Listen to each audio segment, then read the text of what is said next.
Well, good afternoon or good evening to all, and welcome to today's screening and discussion of the film Madan Sara. This screening is a cooperative venture of the Canada Caribbean Institute and Universities Caribbean. My name is Robert Reddy, and I will co-moderate the discussion today. I'm a retired former Canadian diplomat with Global Affairs Canada, and I currently serve as the executive director of one of the host organizations, the Canada Caribbean Institute. I will introduce my co-moderator in a few minutes, but first, a few words from me. Um, and first, on the subject of the Canada Caribbean Institute, the Institute was founded in 2020 to be a virtual collaboration between universities and colleges in Canada and the Caribbean. As of today, there are 13 universities and colleges in the Institute, and we are receiving interest from a number of others to join. Just very briefly, the objectives of the Institute are the following: to connect academic institutions, scholars, the business and public sectors, civil society, and cultural and diaspora communities, to inform and encourage collaboration across Canada and the Caribbean, not just within our member institutions, but also more broadly in society, and to support the shared prosperity and advancement of both Canada and the Caribbean. And finally, to identify impediments and opportunities related to such progress or advancement. The objective of this event is to present the film Madan Sara, an award-winning documentary on the difficult lives that face a great many women in Haiti and the ways in which they've overcome significant obstacles to be a vital part of the informal system that keeps food distribution and indeed the informal financial system running in the country. The event is also an opportunity to hear from two discussants with firsthand knowledge and deep understanding of the challenges being faced by the Haitian people. Their commentary will focus on some of these challenges. The event it will occur with the benefit of simultaneous translation. Not the film itself, we will run that in the way it was produced and released, which is, I think, a combination of Haitian Creole and French with English subtitles. But the discussion and the question period will have simultaneous interpretation. Just a word on how to retrieve that. Uh, you need to look for the interpretation button on the meeting control bar. It's a little globe labeled interpretation. Click on that to open the menu and select the language you want to listen to. En français, cherchez le bouton interprétation dans la barre de contrôle. Cliquez sur le bouton interprétation pour ouvrir le menu des langues. Sélectionnez le canal linguistique que vous souhaitez écouter, and that should be able to get everybody the language of their choice for this event. I have heard when we've run a practice session that the sound in the film comes across as a little bit low. I've tried a number of things to try to address that, but I think we've taken it as high as we can. All of the settings at this end are set properly. So if your sound is low on your end, you may have to increase the sound level on your device. I don't think it's not a critical issue. You can still hear it. It may sound a little low to you. We will have time following the screening and the discussants' comments for questions.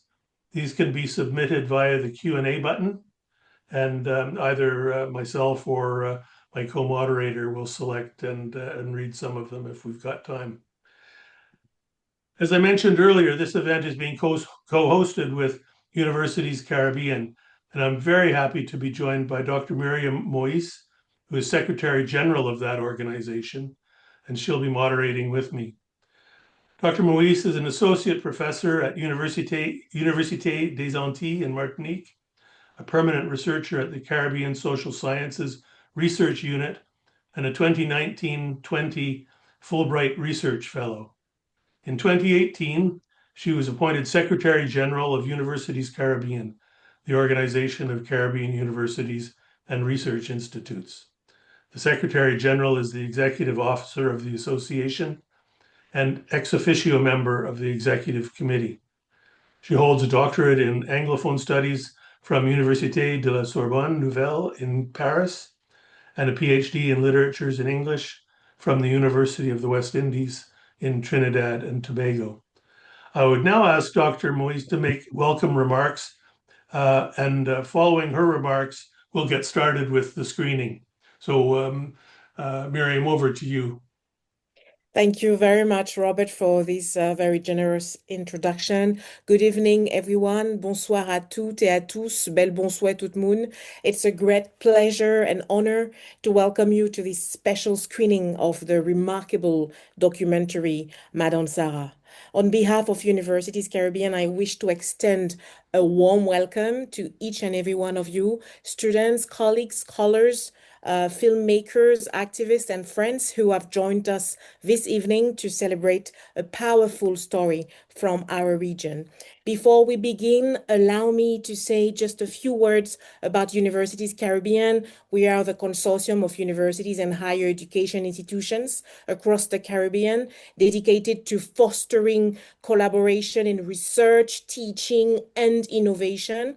Our mission is to strengthen academic and cultural linkages among Caribbean societies and to promote sustainable development through higher education, knowledge exchange, and regional integration, and therefore very much a multilingual organization. In essence, we are a community of Caribbean institutions working together to make education a force for transformation and unity across our diverse islands and territories. So tonight, Madan Sara is a film that reflects the values we hold dear at Universities Caribbean. It celebrates the strength, resilience, and creativity of Caribbean women, the everyday heroines who sustain their families, their communities, and their nations. The Madan Sara of Haiti are more than market women. They are pillars of the economy, symbols of endurance, and keepers of cultural memory. As a scholar of cultural and gender studies myself, I'm deeply inspired by this film, and I look forward to exchanging with you at the end, and to it's a pleasure for me to co-moderate with the Caribbean Canadian Institute. At Universities Caribbean, we really believe that stories like these must be told, studied, and celebrated. They connect us across languages, histories, and borders, reminding us of the transformative power of culture, education, and solidarity. So thank you very much to the filmmakers, to our organizing partners, to the CCI, and everyone who made this event possible. And most of all, I thank you, the audience, for being here this evening, for engaging with these important narratives, and for continuing the conversation that Madan Sara so powerfully begins. Once again, welcome, and please enjoy this film. Thank you. Thanks very much, Miriam.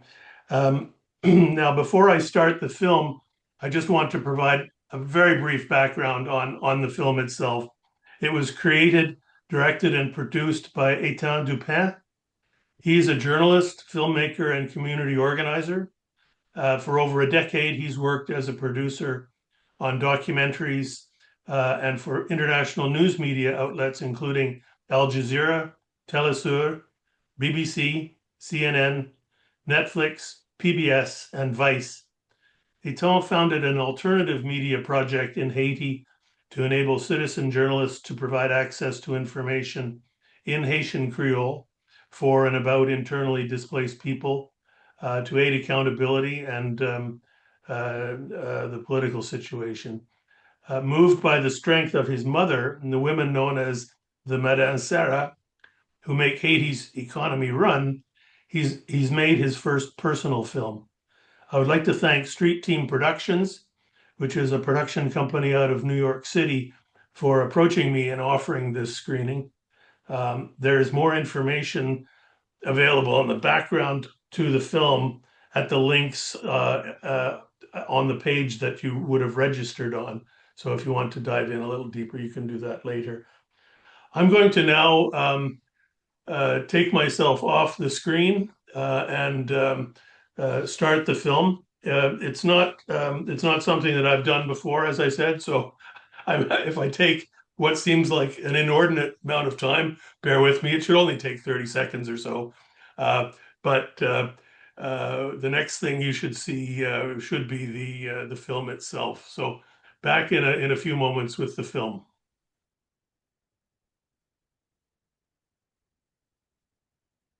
Well, we're back with everyone. I trust that that went off without too many hitches. I heard from one person that the sound was actually reasonable, so I hope that was the same for everyone on the on the line. So I'd like to move now to the discussion portion of this evening's event.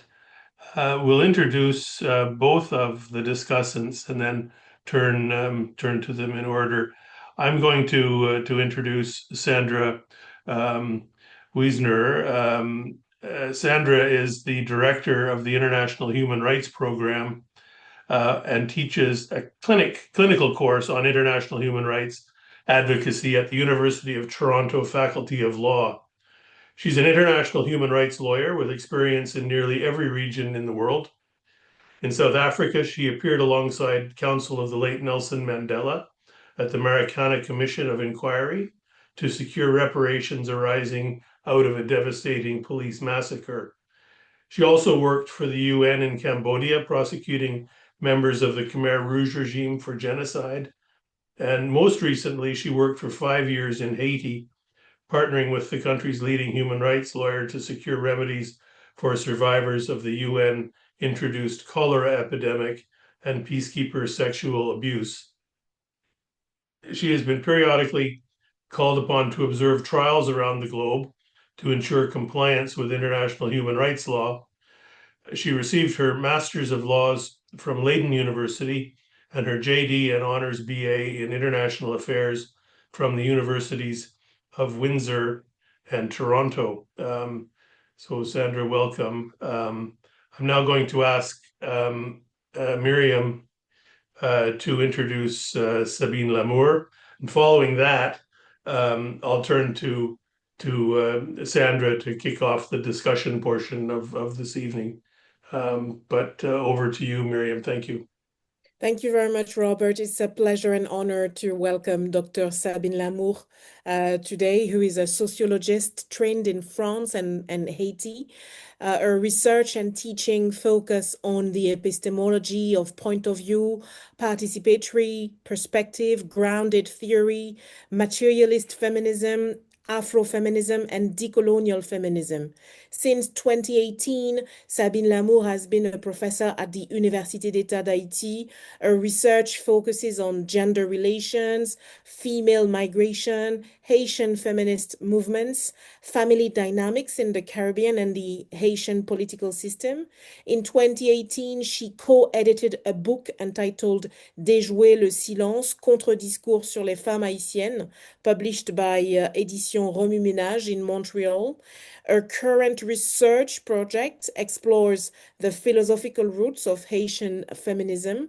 Several prestigious academic journals have published her work, including Recherche féministe, Chemin critique, and Women, Gender, and Families of Color. For the past 20 years, Dr. Lamour has worked with women's organizations as a feminist activist, independent consultant, and trainer in both rural and urban settings. And she's the former national coordinator of the feminist organization SOFA. So it's a real pleasure and honor to welcome you today, Dr. Sabine Lamour.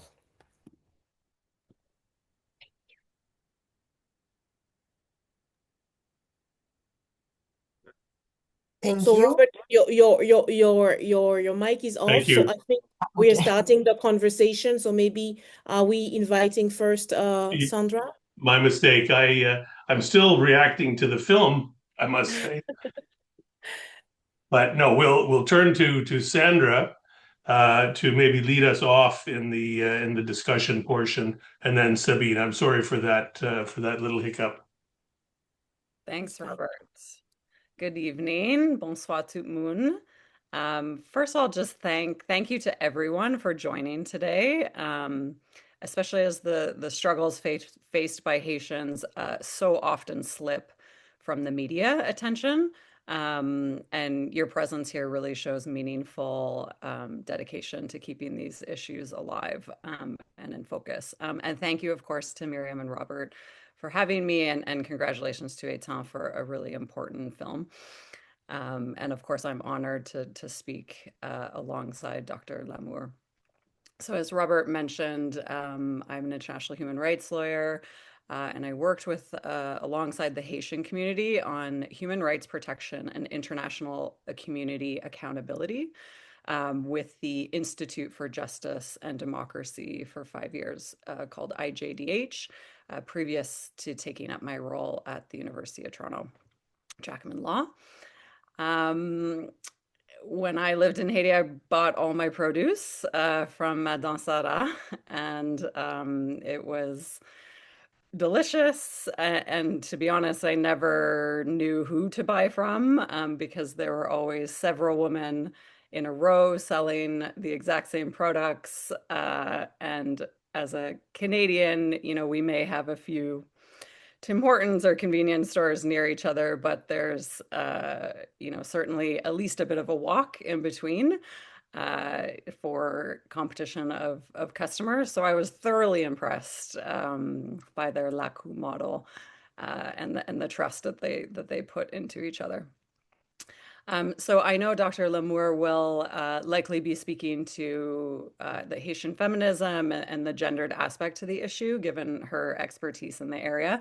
So I'm going to look more big picture issues. I'm hoping to zoom out a little bit to determine the larger structural factors at play that are that I think are directly contributing to the hardships that are faced by Madan Sara, including the international community's role in this.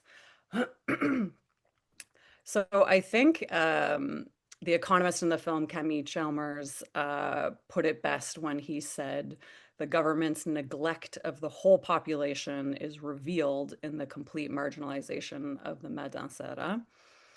So for a long time now, Haiti struggled to protect its population's human rights, particularly their economic and social rights, such as adequate standard of living, health, education, and the government's consistently failed to build, to invest, to maintain infrastructure. And in the current crisis, which you may all be familiar with, given that this film was developed before this current crisis with the armed gangs that are currently taking over the country, it continues to falter in its responsibilities to protect from violence and to provide humanitarian relief, but also just basic services to its population. So the interesting thing is that many government duties are increasingly performed by others, especially since the 2010 earthquake. Haitians look to NGOs, both local, like the Banque Foncosé, and foreign, rather than their own government for basic public services, and that's why Haiti was often referred to as a republic of NGOs. So, in that sense, it's perhaps unsurprising that the most vulnerable and marginalized sectors of the population, like the Madan Sara, remain in precarious situations. So, how did we get here? Why is this happening? It's true that the Haitian government bears a very heavy responsibility for the structural violence that Haitians face daily the corruption, mismanagement by Haitian officials, but so too does the international community. Much of Haiti's crisis, not just the current crisis, by the way, has been shaped by the international community's engagement with Haiti. So, the collapse of the health, education sectors and increasing poverty are very much the result of a long-term underdevelopment and institutional dysfunction that's rooted in persistent foreign interference and extraction. Specifically, countries like France, like the US, like Canada, as well as global institutions such as the IMF, the International Monetary Fund, and the World Bank, have shackled the country with debt since its independence and subjected the country to waves of austerity measures, conditioned aid that are profoundly undermining the Haitian people's effective enjoyment of their fundamental rights. And there are clear examples of this. Going way back, the retaliation for Haiti's independence from France in 1804, which was the first successful slave revolt in history, was devastating and still is. So, for recognition of its independence, Haiti reluctantly paid $560 million in compensation to France. I say reluctantly because it was negotiated under the threat of reinstitution of slavery for its lost slavery revenues. So, just to make that clear, including for the slaveholders' economic loss of its Haitian slaves. And this debt, that they call an independence debt, was more than 10 times the Haitian government's annual revenue. And it took the country over a century, so until 1947, to repay it. This racially discriminatory debt played a huge role in undermining Haiti's development for 200 years and resulted in a cycle of foreign aid dependence that persists to this day. And this dependence opened the door to the imposition of adverse foreign policies and predatory financial practices like the US's 19-year occupation of the country, but also international financial institutions' imposition of neoliberal policies in the 80s and 90s, which they did in a lot of countries around the world, not just Haiti, but that continue to this day due to Haiti's need for continued aid. And it crushed, for instance, Haiti's domestic agriculture. So, for one example, there was a series of lending agreements from USAID, which no longer exists, the IMF and the World Bank, that meant that subsidized rice and poultry from the US flooded the markets into Haiti. And, as the film states, Haitians now import 70% of what they consume. If we think about that for a moment and how vulnerable that leaves a country, with exchange rate fluctuations, as you saw in the film, that have been happening, and especially in the current crisis, Haiti's rural farmers, the paysans, are facing daily attacks by armed groups and land grabs. So, by way of another example, I don't think we can forget the introduction of cholera to Haiti by UN peacekeepers in 2010 by reckless disposal of human waste. And that's now reemerged a few years ago and actually remains a significant threat in the country. So all of, these important historical events have all served to reinforce this power structure and an inequality that's created significant challenges for the protection, the realization of human rights, and especially to Haiti's most vulnerable, like Madan Sara. There's also a very ineffectual response from the international community to this current crisis that is also affecting how they're able to work. There is chronically underfunded humanitarian assistance that's been cut mostly due to the dismantling of USAID. Um, and efforts right now by humanitarian organizations to provide assistance to displacement camps are insufficient to most needs and are hampered by underfunding and lack of coordination, which I'll say is a pretty common theme when you research how humanitarian assistance is being delivered to the country in general, especially after the earthquake. You see that there was a complete lack of going through local knowledge and systems, and it was short-term aid, and you can see how little it did for the country, despite, I think, 50% of all Americans having donated to the relief effort in that case.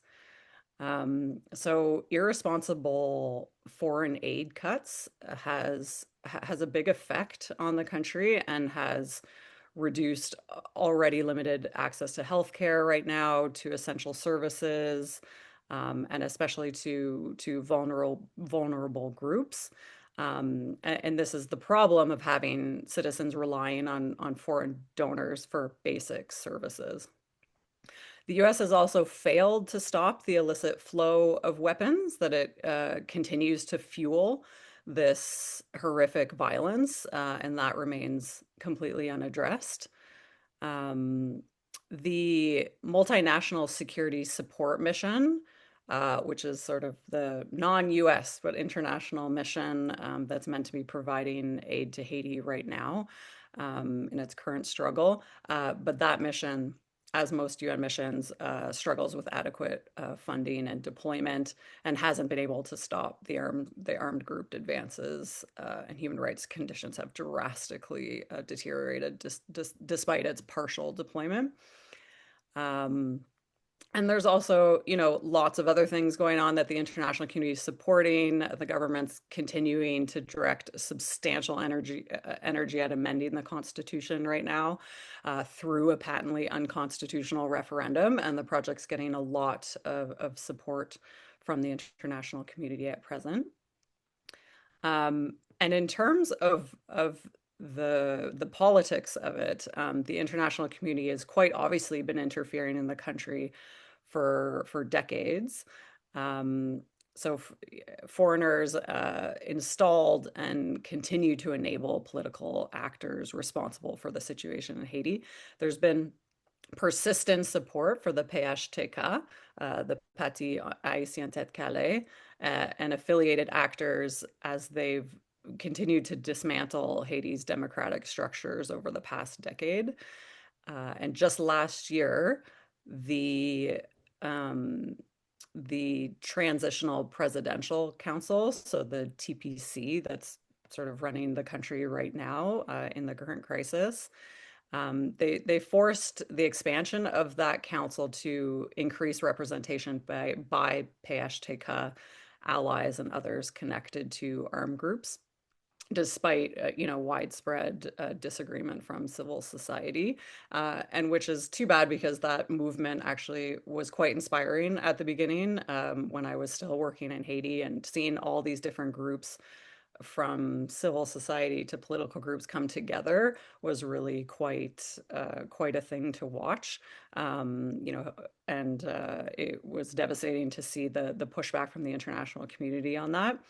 I think even more astonishing, former de facto president Ariel Henry he was not appointed through any recognized Haitian procedure. He was basically installed by the core group, which is basically a UN group of diplomats from Germany, Brazil, Canada, Spain, the US, the EU, and representatives of the UN itself and the OAS.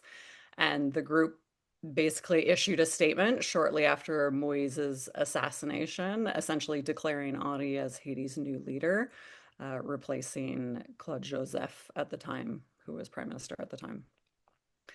Okay, so I feel like I will stop providing examples, and talk a little bit about what a solution could look like. And I really believe that that involves both accountability, but also Haitian leadership. And I think that um, meaningful solutions to Haiti's intersecting crises require addressing these structural drivers, given the total impunity that I've seen, at least over the past years. Reparations for past harms, for past foreign harms, in particular, restitution for the debt extorted by France in exchange for Haiti's independence, UN compensation for victims of cholera, the UN's 2016 promise to improve Haiti's water, sanitation, and hygiene infrastructure as part of its $400 million plan remains unfulfilled. When I was still in Haiti, I think it was at 7 or 8%, and that was at least 5 or 6 years after they had promised that amount, because it was promised through voluntary contributions through UN members. And sorry to get a little bit lawyery here, but what I was talking about a little bit earlier in terms of uh, the foreign lending policies that were imposed, I will say, on the country, and that caused such severe food insecurity for Haitians, constitutes a violation of the right to food. It's a territorial and extraterritorial obligation that foreign actors have pledged themselves to promote and respect under the UN Charter and also under other human rights instruments. So I just want to keep that in mind. Um, and one thing I'll note as well is that is about Haitian leadership. So we see in the film the Kemi, the economist, explaining that women are the key players in the economy and in Haitian society as a whole. And he states that women should be at the center of the movement to rebuild Haiti. Yet, the government of Haiti has persistently failed to center women's leadership and needs. Women and girls face discrimination, exclusion in all sectors of society, all the way down to the current displacement camps, the management of the current displacement camps, despite making up a majority of those displaced in the current crisis. The government also fails to respect the constitutional 30% quota for women in public roles. And this is demonstrated pretty starkly in the fact that there's no women with a vote on the TPC that's currently in power, despite being a majority in the country. The government of Haiti is also absent from providing critical support to gender-based violence survivors, which I acutely saw when trying to support Haitian women in gaining child support from UN peacekeepers, who had impregnated many, many women in the country before leaving. And so,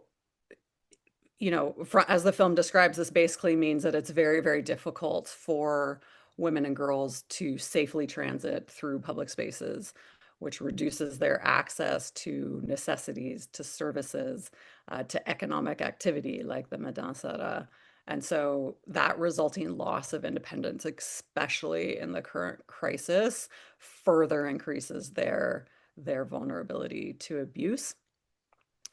And and I just wanted to briefly acknowledge the impunities that have given that the crisis is now exacerbating. So the violence and extortion against Madan Sara, who, as you see, form the backbone of Haiti's food distribution network, is the engine of Haiti's informal economy, is in the current moment even more alarming So over the last 5 years, gangs have burned down or looted more than 60 Haitian markets.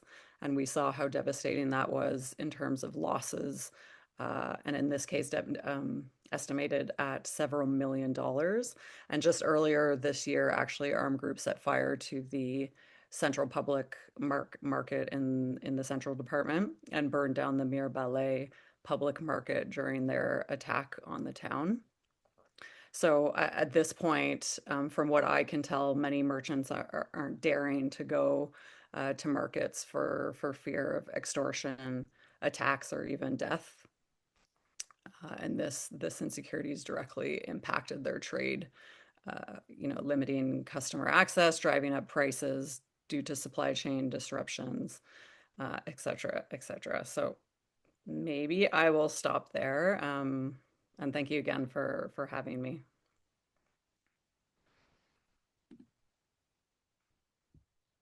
Thank you very much for those comments, Sandra.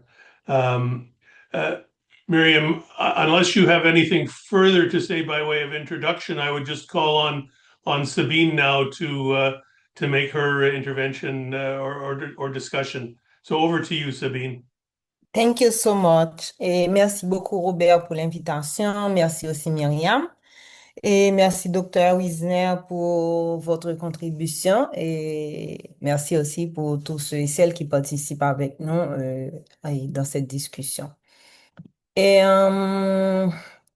je dois dire que au fil de mes différentes interventions sur le film Madan Sara d'Étienne Dupin, et je découvre sans cesse de nouvelles strates de sens, c'est-à-dire des choses que je n'avais pas vues avant, mais que au fur et à mesure que je regarde le film, à chaque fois que je regarde le film, je vois de nouvelles réalités qui m'avaient échappé.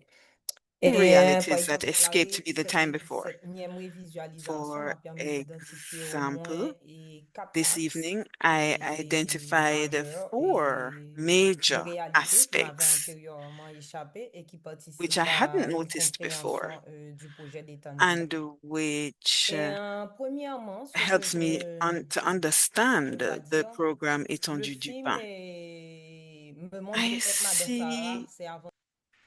that the film is a kind of government exercise where autonomy is built on constraint, vulnerability, and lack of dignity.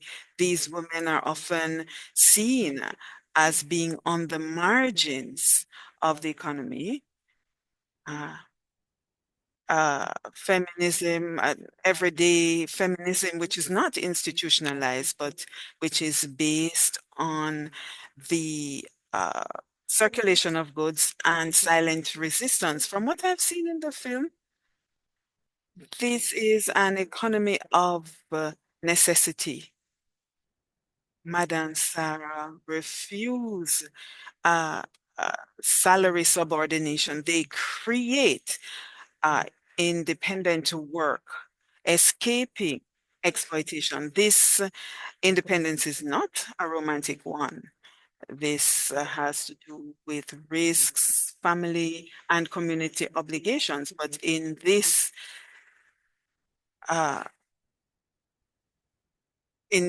we have this moral economy where women are seen to be capable of acting.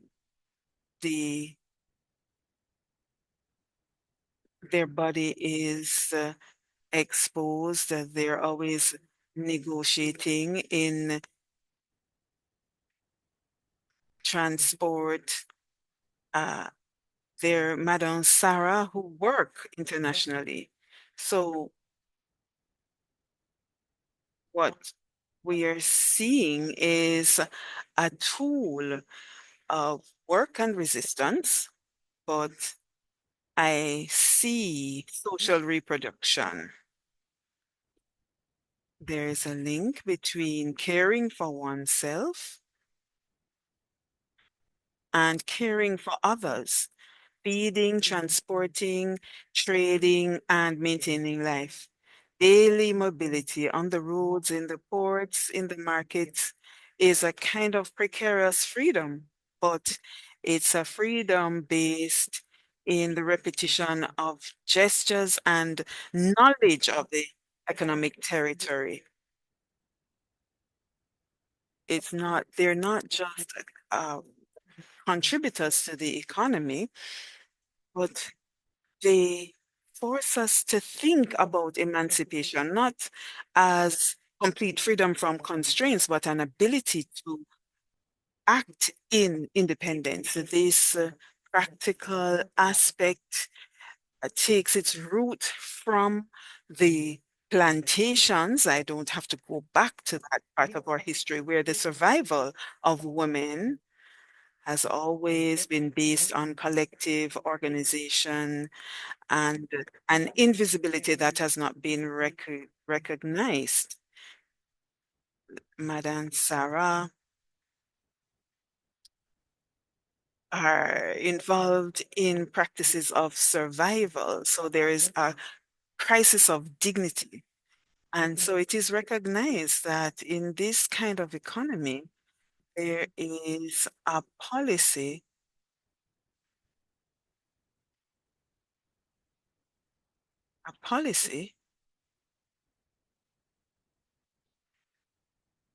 which is persistent outside of formal employment. What the film reveals is this practical intelligence, a refusal where daily life becomes an area of production. Secondly, the film has revealed the relationships with customers, links that are developed between the seller and the buyer, as was explained by one of the women.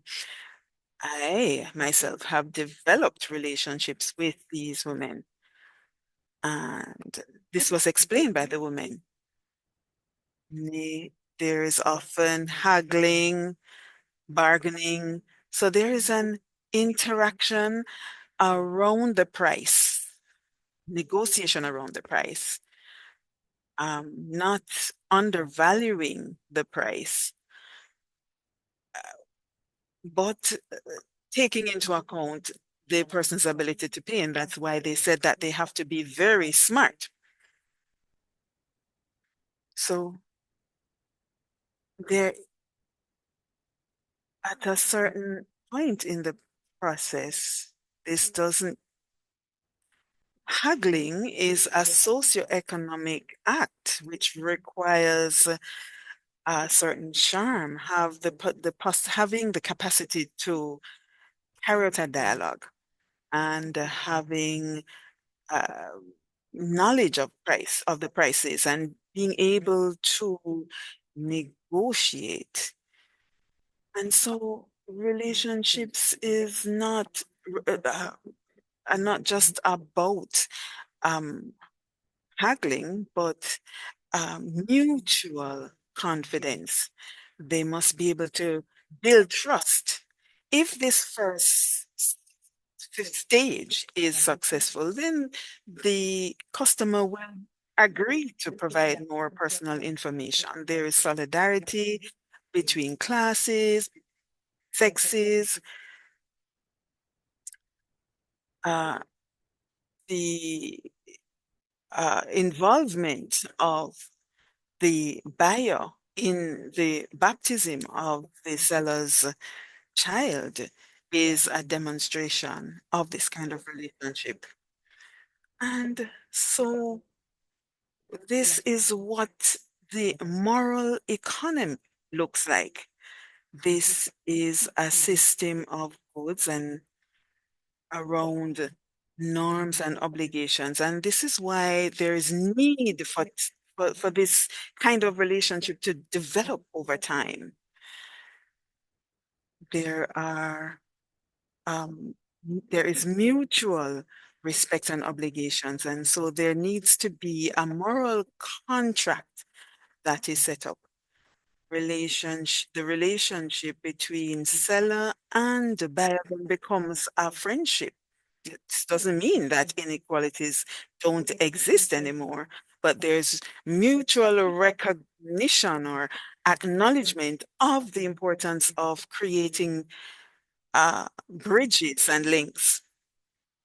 This is a place of emancipation through these practices where the system becomes a political act. The exchange goes beyond the actual selling and buying, but a seeking out of the other at the anthropological level. This is an important component of the relationship between the seller and buyer, where they visit each other, they share meals, and this suggests a form of relationship. The complexity of these practices is seen where there is feminine solidarity among women that goes beyond uh, class distinction. There is solidarity to support one another. The film reveals a system of solidarity among women seen in the ordinary transactions, the negotiation of prices, uh, gaining the trust of customers, and reciprocity. Bringing together women from different backgrounds. They have to adjust the supply, being wise. So you can't, as they said, you can't be impolite with the client. There is the circulation of information, protection of resources, and making this space a space of learning about one another. Third, the documentary shows a complex network that spans the entire country. The Madan Sara occupy a central place and play a central role. They ensure that produce is distributed and are responsible for the formation of capital. They form the base, the bridge between the countryside where the goods are produced and the urban area where they're sold. They build bridges in a fragmented reality. They are vital to the economic ecosystem based on cooperation. They're constantly moving. And so they are involved in an informal economy, but one that is organized. This parallel economy, which is often invisible in official statistics, ensures the circulation of food, movement of food, and ensures that families are fed. There is a popular ethic based on perseverance and work. They need to be affirmed in a society which often denigrates the activities and role of women. There is a development bottom up where there is resilience and solidarity, not resilience as understood by the international community. That's not the resilience I'm speaking about. Their role goes beyond the economy. They continue to create a fabric that contribute to the social fabric of the society. The film is more than a documentary on informal trade. It's a political act of visibility by placing at the center women, the women, occupying a place that has for a long time been denied. They ensure the movement of goods. They are actors of economic sovereignty. The attention to their gestures, their voice, their bodies. Yeah, their accents haven't been changed. The camera reconfigures and highlight the gestures and goes beyond the usual type of folklore. It shows a capacity for work and work ethic practices. This movement shows a space of recognition where women are seen in a different light. The camera allows the woman to speak for themselves without anyone speaking for them. First of all, there is the ethic of movement. The film gives an idea of the country's territory. We see them walking, we see them in different places. So we are shown popular logistics. Then there are different voices from giving testimony to claims that they make, the taking of strategic positions, strategic positioning of these women. And so, to sum up, this is a tool of memory and resistance. These women are already acting. Dupin's view of these women reflect compassion and the strength of these women. Leader. La lenteur des plans, la polyphonie des voix instaure un regard éthique, une proximité, une éthique de la proximité et de l'écoute.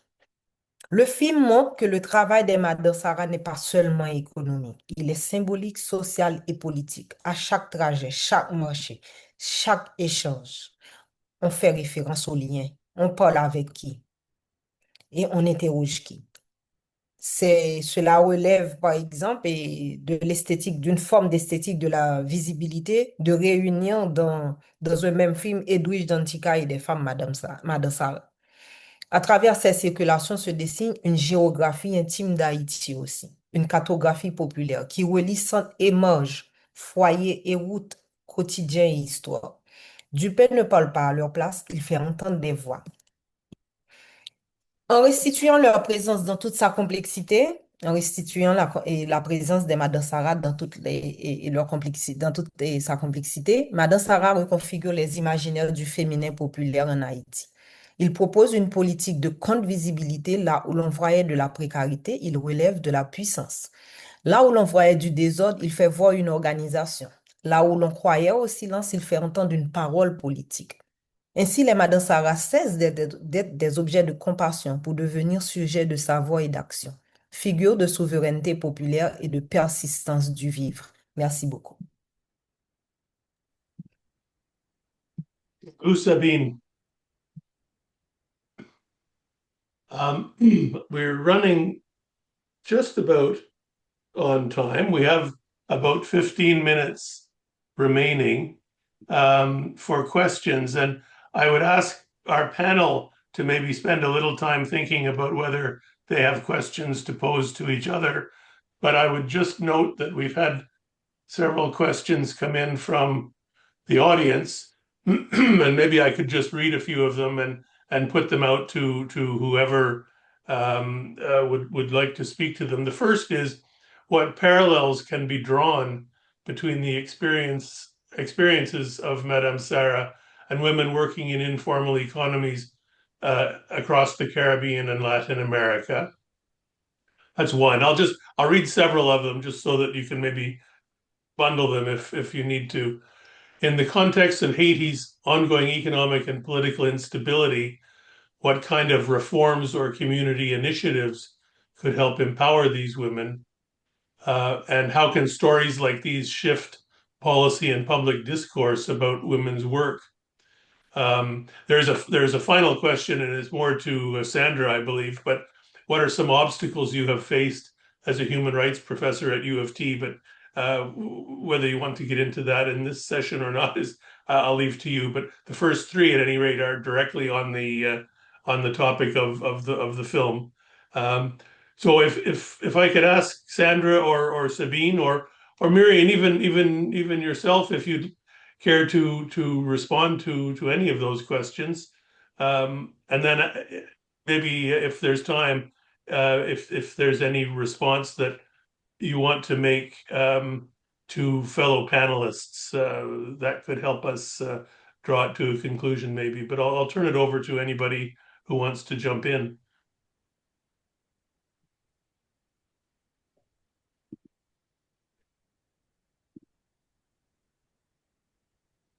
Vas-y, Sandra. Oh. Um, yeah, I mean, maybe I'll just get my question over with very quickly. Okay. There might be some parallels just to this work. One of the obstacles you face doing this kind of work at a clinic at a university is that it is very different because you're not living within the community. When I was, with the community in Haiti, on a daily basis, and it was a very different type of assistance that I could provide. It was a lot more work. I had to learn a language, I had to learn a culture um, that was foreign to me. But I think at the end of the day, it it informed my work to the extent of being able to understand the context better and to understand my role better in terms of how I could assist as a Canadian trained lawyer. And I think the role now has changed because I don't just work on Haitian issues, but on matters across the world where Canadian actors are complicit in human rights violations. And so, what I need to do this work meaningfully is to understand the community's relationships with others that I can then partner with, and to, what Dr. Lamour is talking about, that solidarity aspect is so important and so much harder to do from Canada. And it involves serious understanding of the context and what partnerships are valued. Because when working in Haiti, I do, it is very hard to sort of highlight um, the elite of a community as opposed to the people who you want to, like in this film, it was, Etan had the ability to work with Madan Sara and have them express their stories. And so a part of that is just having those connections. And so I think from Toronto, it's just a whole different type of being extremely thoughtful and meaningful about your partnerships to make sure that you are highlighting and not harming. Hello? Yeah. We lost you there, Sandra. Your feed died. I think you're back now. Oh, where did you lose me? Sorry. Just seconds ago, not very long.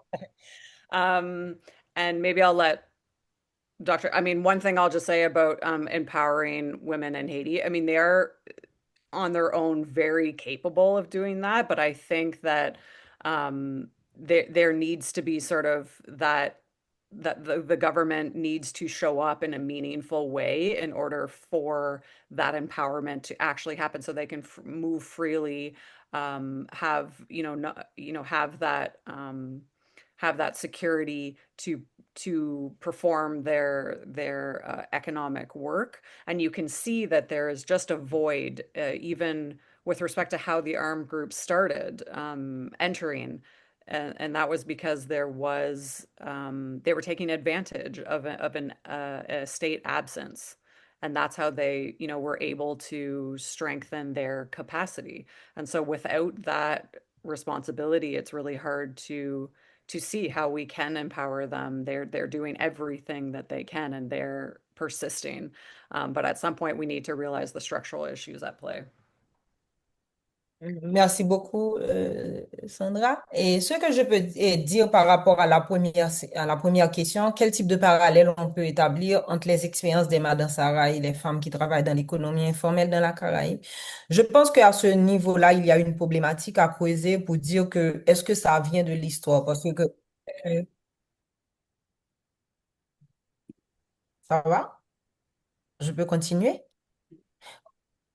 D'accord. Je pense qu'il y a à regarder du côté de l'histoire pour voir à un certain moment est-ce que ce qui s'est passé en Haïti, parce que tout ce que Calmez a montré et dans le film pour dire que et comprendre l'origine des Madan Sara, c'est comprendre l'origine des oh, désolé, excuse-moi parce que je peux pas. OK, pour comprendre l'origine des Madan Sara, il faut d'abord comprendre toute la dynamique qui s'est liée, qui s'est jouée autour de l'histoire en Haïti par rapport à la question des places à vivre. Je pense qu'à ce niveau-là, peut-être qu'il y a des choses à creuser et pour regarder ce qui s'est joué. Pourquoi est-ce qu'il existe ce type d'organisation de l'économie? Est-ce que aussi, à un certain moment, ce sont des personnes qui ont apporté des choses dans la traversée et que ce sont des manières de faire qui viennent de l'Afrique, là où ces gens-là ont été arrachés pour être transportés dans la Caraïbe. Dans le contexte haïtien, pour la seconde question, ce que je pourrais dire, moi, je ne pense pas qu'on peut parler d'empouvoirment pour ces femmes. Pour moi, ce sont déjà des femmes puissantes. Ce sont déjà des personnes qui organisent leur vie, qui organisent leur réalité, qui ont un impact sur leur communauté et qui font partie d'un écosystème et qui maîtrisent cet écosystème-là. L'idée, c'est de dire qu'est-ce que Haïti peut tirer de ce type de ces visions. Parce que quand on parle de Madan Sara aussi, on parle d'une vision du développement, on parle d'une vision de l'économie et on parle aussi d'une vision du marché. Est-ce que la manière dont le monde s'organise actuellement, on va donner une chance à ce type d'organisation?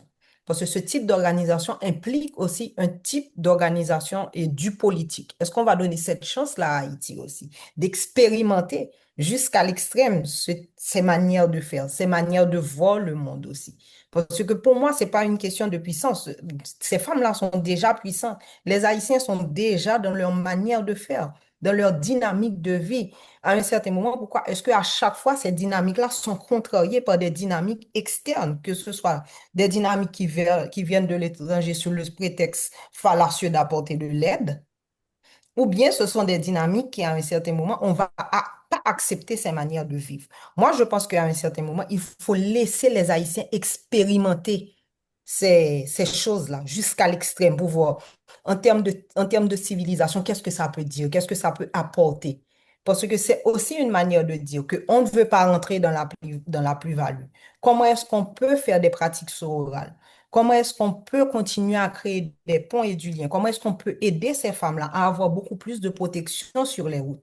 L'idée, c'est pas de les rendre puissantes. Elles sont déjà puissantes. Comment est-ce qu'on peut accompagner cette puissance-là et faire en sorte à ce que cette puissance-là soit utilisée comme un moteur pour le développement national? C'est-à-dire, c'est une forme d'utopie haïtienne. Comment est-ce qu'on peut supporter cette utopie-là? Pour moi, c'est beaucoup plus dans cette direction-là qu'on doit regarder ces façons. Parce qu'il n'y a pas que les Madan Sara en Haïti. Les pratiques sorales dont je parle, ce sont des choses que j'ai listées en Haïti, des manières de faire lien. Il n'y a pas que le système pratique client. Il y a aussi la manière dont les femmes ont l'habitude de prendre soin entre elles. Il y a aussi le système de sol, tous ces types d'économie-là, toutes ces manières de faire là en Haïti. Il y a tout un écosystème qui forme ce que j'appelle une pédagogie de la rébellion. Ce sont des manières de faire. Pourquoi est-ce qu'à chaque fois on veut aller à l'encontre de ces manières de faire là? Et toutes ces manières de faire là, c'est ce qui fait la puissance du collectif haïtien. Mais c'est cette puissance-là qu'on refuse de voir et à chaque fois, on met le mot misérable sur cette forme de puissance-là, parce qu'on n'arrive pas à comprendre qu'il y a quelque chose d'autre à regarder. Il y a d'autres manières d'organiser la vie, il y a d'autres visions du monde, il y a d'autres types de création de liens entre les individus dans cette dynamique-là. En termes de puissance, les Haïtiens n'ont pas de déficit en termes de puissance, par exemple, en termes de capacité d'agir et d'action. Parce que pour un pays qui, pratiquement pendant toute son existence, a été contrarié dans sa souveraineté, exister jusqu'à présent, pour moi-même, ça relève franchement de quelque chose d'extraordinaire. C'est pas parce que je suis haïtien que j'ai ce type de discours, c'est parce que c'est ce que j'ai comme vibe quand je parle d'Haïti, par exemple.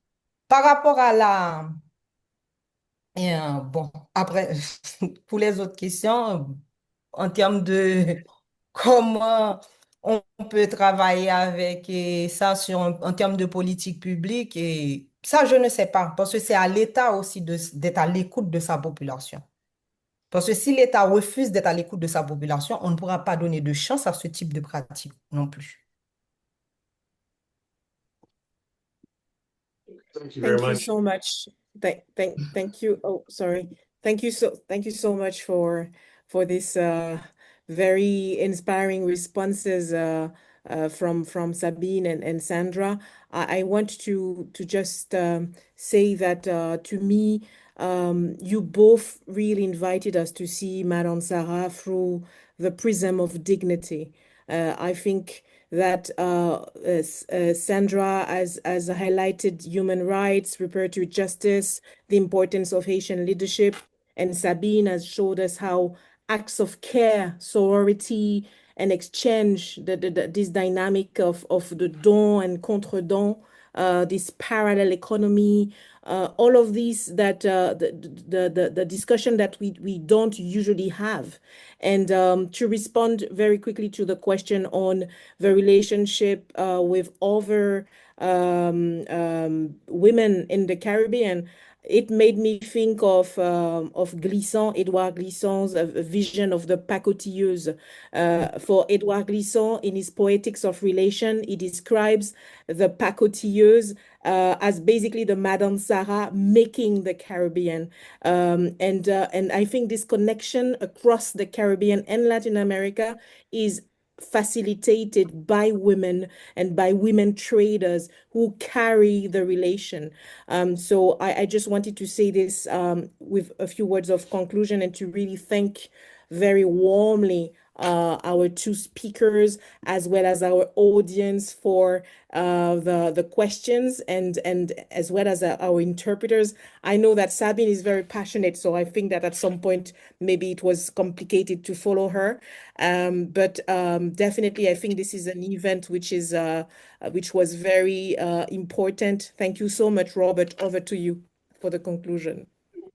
Thank you, Miriam, and thank you to the panelists as well. I think this was this was a great event and a great film and a great discussion. It's well, it's very interesting as you say, Miriam, to see the different perspectives that Sandra and Sabine were able to bring to it, but they're self-reinforcing, and it was the way it came together, I think, has some important conclusions for all of us. I have questions that I want to ask, in particular, Sandra, but we've run out of time, so I'll maybe do it offline. Um, it wouldn't be fair to ask it and then not have time to respond. But I would like to thank, as you did, our interpreters, Sandra and Marie Jose. I know sometimes we all speak a little quickly, and interpreters have a difficult job. So thanks for your assistance, and thank you to the audience. We had a very good turnout tonight. And we look forward, both the Canada Caribbean Institute and Universities Caribbean, to doing other events like this down the road. And we'll keep, if you don't mind, we'll keep your names on file and notify you when we happen to do them.